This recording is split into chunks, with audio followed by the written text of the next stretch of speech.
Well, the fight continues. The Trump legal team will be holding a public hearing in Arizona later today to examine any evidence of fraud or irregularities in the 2020 election. Joining me right now is former Trump presidential campaign communications director Bryan Lanza and Biden surrogate and Democratic strategist Kevin Walling. Great to see you both. Thank you so much, gentlemen. Bryan, earlier this hour, I spoke with attorney for President Trump, Jenna Ellis, about the ongoing legal battle. She said that the president has still multiple paths to victory. Your take on where we are. Good morning. Thank you. Thank you very much for having me.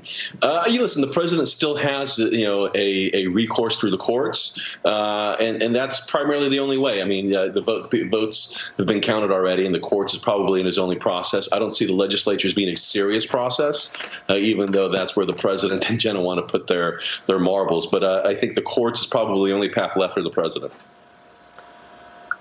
Kevin, let me ask you your thoughts on this. I mean, as a Biden surrogate, what do you say when you hear about dead people voting, about tens of thousands of ballots being dumped in the middle of the night, about the questions around the Dominion voting systems? What's your take?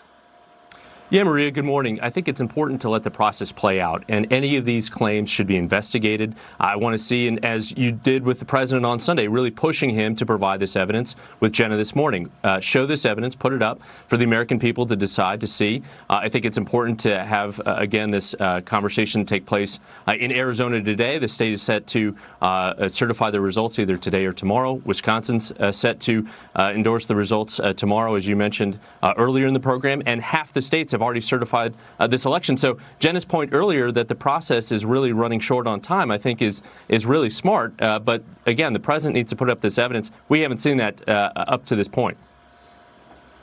Well, we know that dead people did vote, right? I mean, there's evidence of that. But I guess there are sort of, cases here and there, nothing to indicate systemic when you look at the dead people who voted. But the president says there's a lot more to it. This was his first interview since the election when he joined me yesterday on Sunday Morning Futures, and he sounded off on why he feels that this was rigged. Take a listen. This election was rigged. This election was a total fraud, and it continues to be as they hide. And the problem we have, we go to judges and people don't want to get involved. The media doesn't even want to cover it. I mean, you're doing something. You're actually very brave because you're doing something. The media doesn't want to talk about it. They know how fraudulent this is. It's no different than Hunter. It's no different than Hunter. We have suppression by the press. They suppress. You can't have a scandal if nobody reports about it. Kevin, what's your take on some of the things that the president called statistical impossibilities? Like, for example, the record number of Americans, black and Hispanic Americans, who came out for President Trump and he still lost. Or the fact that, the president is questioning that Joe Biden got 80 million votes.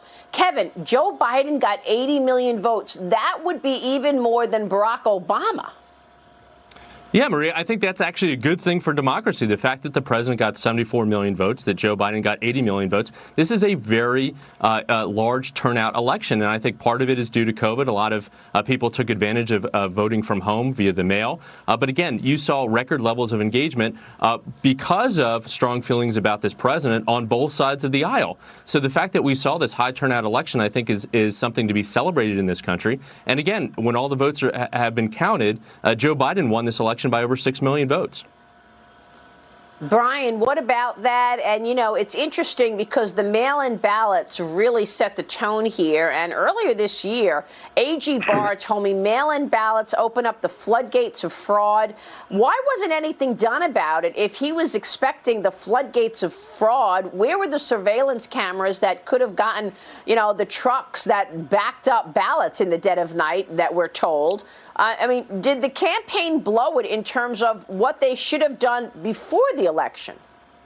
Yeah, I think so. Listen, I've worked campaigns for 20 years. Dead people vote every election cycle. I don't know how, but they do. It's disappointing when it takes place, but I wish it didn't occur. I think the campaign probably should have been a little bit more proactive before the election in challenging some of these verification process. What we learned in Pennsylvania, they have a very loose verification process. Oddly enough, California and Arizona have a very stringent verification process. So listen, I think the patchwork of election laws all around the country have probably contributed to the question of whether President Trump lost, at least to himself. But listen, I think they had a chance to get in early. They did in some cases, but they did in ultimate cases. I think the Supreme Court vacancy hurt them when it occurred just before the election because of a very critical case in Pennsylvania.